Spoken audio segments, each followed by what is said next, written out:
Mdzina la Atate ndi la Mwana ndi la Mzimu Woyera. Ndikulandireni abale ndi alongo pano patiyankhuleni Ambuye. Lero ndi Lachisanu pa 12 April 2024. Lachisanu la Mulungu Wachiwiri wa Pasaka. Ndipo mawu athu oyamba akuchokera m'buku la ntchito za atumwi, mutu wa 5 kuyambira ndime ya 34 kulekeza 42. Amene akutiwerengera mawu oyamba ndi a Roda Mwauseya kuchokera ku St. Denis Parish, Rumpi, mu Diocese ya Mzuzu. Mthenga wabwino ndi monga momwe adalembera Yohane Woyera, mutu wa 5 kuyambira ndime ya 1 kulekeza 16. Amene akutiwerengera mawu a mthenga wabwino komanso kutigawira mawu ndi Reverend Father Raymond Mwale kuchokera ku St. Denis Parish, Rumpi, mu Diocese ya Mzuzu. Mawu oyamba. Mawu a m'buku la ntchito za apostoli. Iwo adachoka ali okondwa kuti Mulungu awawerengera ngati oyenera kunyozeka chifukwa cha dzina la Yesu. Pa nthawi yomweyo wina mwa iwo, Mfarisi dzina lake Gamalieli, mphunzitsi wa malamulo, amene anthu onse ankamulemekeza, adayimirira. Adalamula kuti anthu aja abapita panja. Tsono adauza abwalowo kuti, inu Aisraeli, chenjerani ndi zimene mukufuna kuwachita anthuwa. Pajatu sikale pamene munthu wina dzina lake Teudasi adabwera mkuyesa kuzivekesa. Ndipo anthu aja 400 adamusata. Iye uja adaphedwa, ndipo anthu onse amene ankamusata aja adabalikana natheratu. Pambuyo pake pa nthawi ya kalembera padabweranso wina dzina lake Yudasi wa ku Galileya, nakopa anthu ambiri kuti amusate. Iyenso adaphedwa. Ndipo anthu onse amene ankamusata aja adabalikana.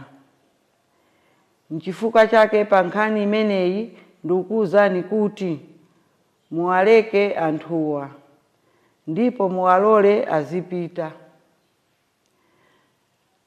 Ngati zimene iwo akuganiza ndiponso zimene akuchitazi nzochokera kwa anthu, zizakanika zokha. Koma ngati nzochokera kwa Mulungu, inu simungathe kuwalesa ayi. Mwina mungapezeke kuti mukulimbana ndi Mulungu. Abwalowo adavomerezana naye, nawayitana atumwi aja. Adawakwapula nawalesa kuti asalankhulenso m'dzina la Yesu. Kenaka adawalola kuti apite. Iwo adachoka ku bwaloko ali okondwa kuti Mulungu wawawerengera ngati oyenera kunyozeka chifukwa cha dzina la Yesu. Tsono siku ndi siku ankaphunzitsabe ndi kulalika m'nyumba ya Mulungu ndi m'nyumba za anthu uthenga wabwino wakuti Yesu ndiye mpulumutsi wolonjezedwa uja. Mawu a Ambuye. Ithokoze Mulungu. Ambuye akhale nanu.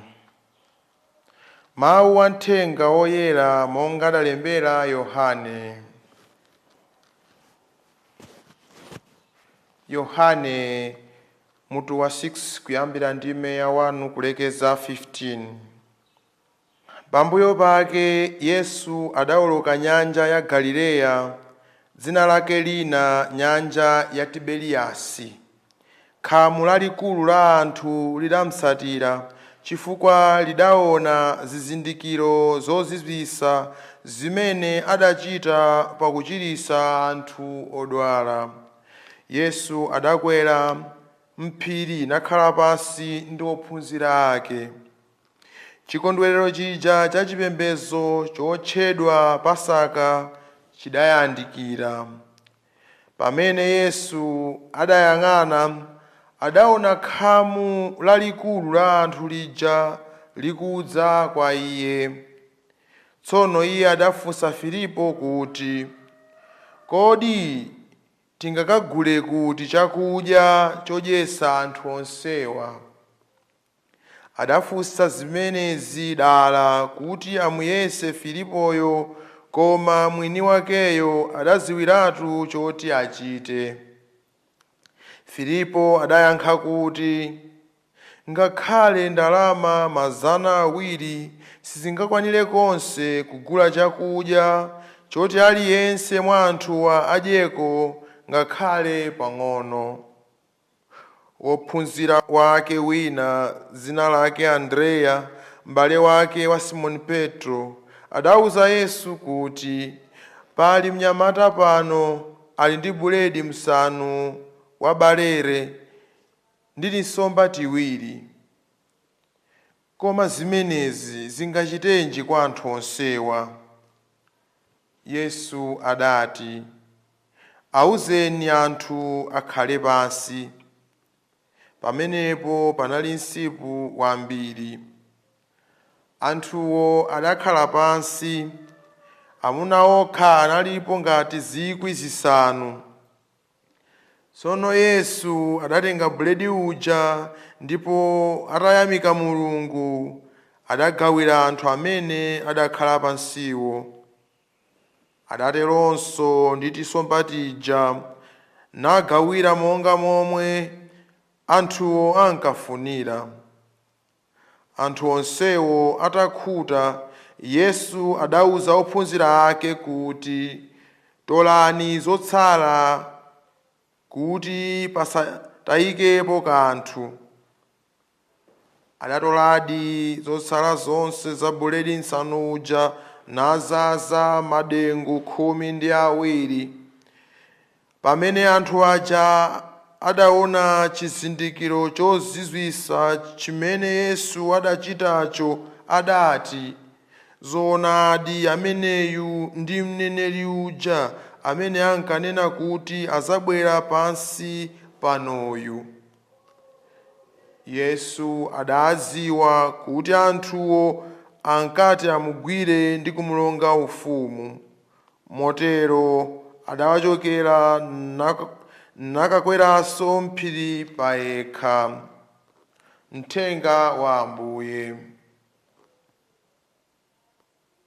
Abale anga okondeka, mawu athu alero tikupitiriza kukhala ndi chithunzithunzi cha ophunzira Yesu, atumwi, kunena kuti adapitirizabe kukhala ndi ziphinjo zosiyanasiyana.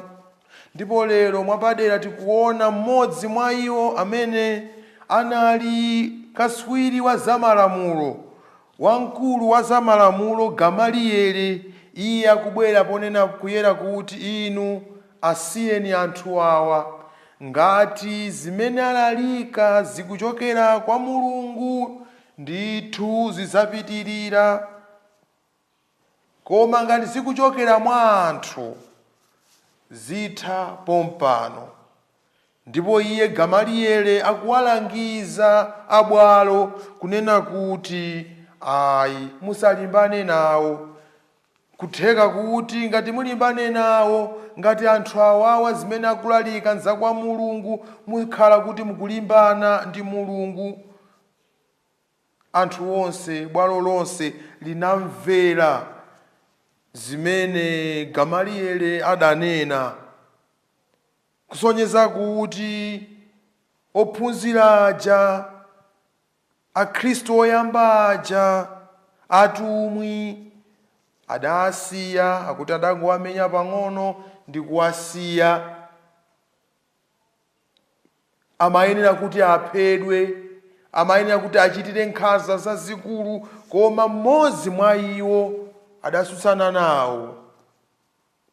Zimatheka nthawi zina poyang'ana ndithu zimene timakumana nazo za siku ndi siku, kaya ndipo weruza milandu, poona izi ndizi, pamapezekabe ndithu mmodzi amene amayima pa chilungamo, pamene chilungamo chimafuna kuti chioneke ngati chikubisika chifukwa cha zinthu zina izi ndi izi, koma wina amabwera kuti dikirani, tiyeni tiyang'ane izi nkuyang'ananso izizi. Choncho tikupempheka nthawi zonse kuti pamene pali chilungamo, tiyike chilungamo cha Mulungu chimene afuna kuti chizipitirira nthawi zonse. Tiyathandize amene akuoneka kuti sakuyimiriridwa, alibe mawu. Let's become the voice of the voiceless, to stand, to be able to stand for justice, peace and truth. Kuthandiza anzathu kuti apeze umoyo wabwino. Mthenga woyera ukutipasa chithunzithunzi cha Yesu Khristu, akuonesa ndithu chozizwa anthu ambirimbiri ophunzira ake kumadandaula kuna kuti kodi chakudya achipeza kuti. Ndi chithunzithunzi chimene tikuchipeza kunena kuti Yesu Khristu, iye ngati tili naye, ngati tikhala naye, sitizasowa kanthu.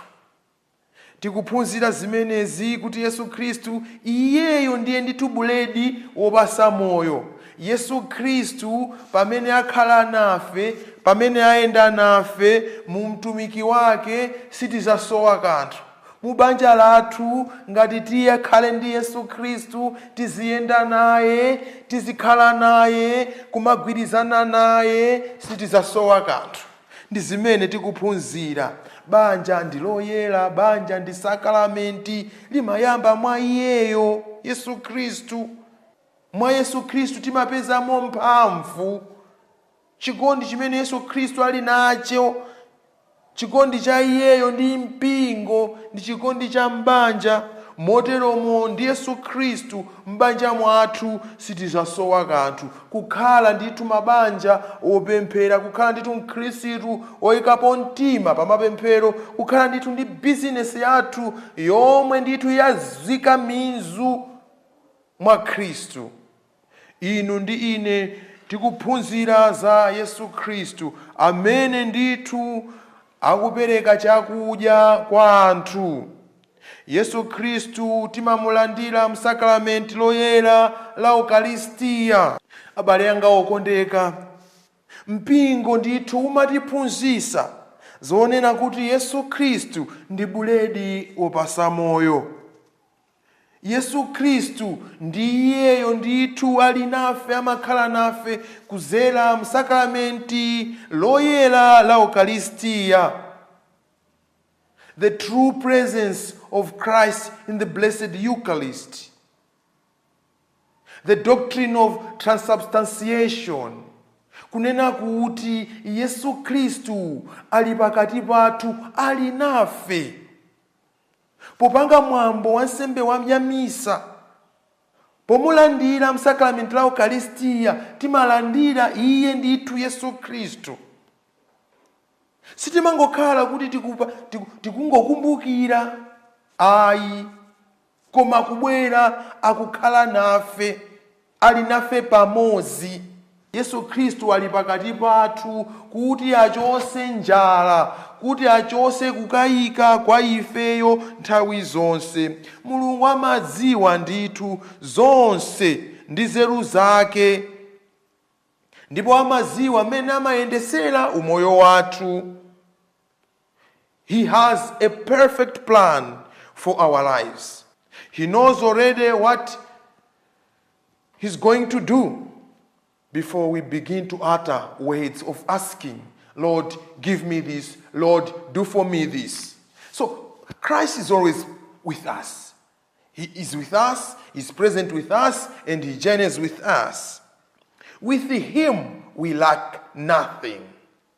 Ambuye Yesu akutiphunzitsa kunena kuti zaulere zimene amatipasa, zimene amatichitira, zitithandize kumuyang'ana iyeyo, zitithandize kukhala ndi chikhulupiriro mwa iyeyo.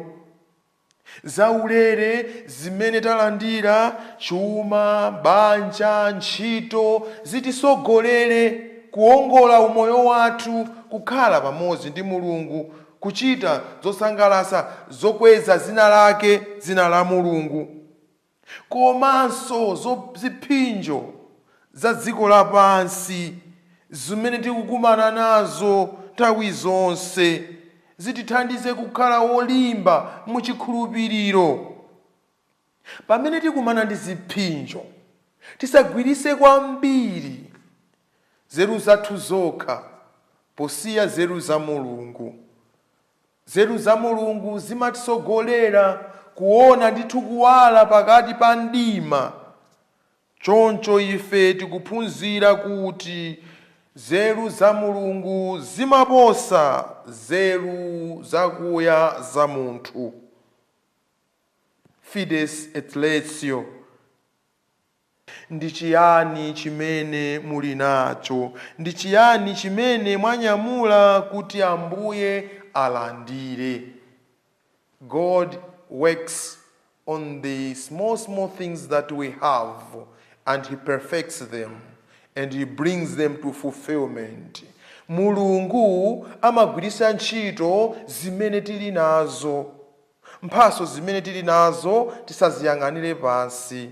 Zimene zochepazo zimene Mulungu watipasa tisaziyang'anire pansi. Mulungu zimenezo tiyitane dzina lake, timuyitane iye, tikhale naye pamodzi naye. Zimenezo azisandutsa zambiri, zimenezo azisandutsa zoti zitipindulire ife pa umoyo wathu, zoti zipindulirenso anzathu mu umoyo wathu. Tipemphere kolimba kuti amene azipereka ndithu kuti atumikire Mulungu asabwerere mbuyo chifukwa cha ziphinjo zimene akumana nazo. Akhristu eni ake asabwerere mbuyo chifukwa cha zokhoma zimene akuzipeza. Chifukwa chake nthawi zino tikuphunzira pamene tikuona Yesu akugawana nafe chakudya, akufuna kuti zitithandize nthawi zonse kusabwerera mbuyo, koma kuchilimika, kupita pasogolo, kukhala pamodzi naye pamene tilalika dzina lake, pamene timvetsera mawu ake, pasakhale ziphinjo, tisakhale ndi ziphinjo zotibwezeretsa mbuyo. Tipemphere kuti chikhulupiriro chathu chikhale cholimba nthawi zonse. Amen.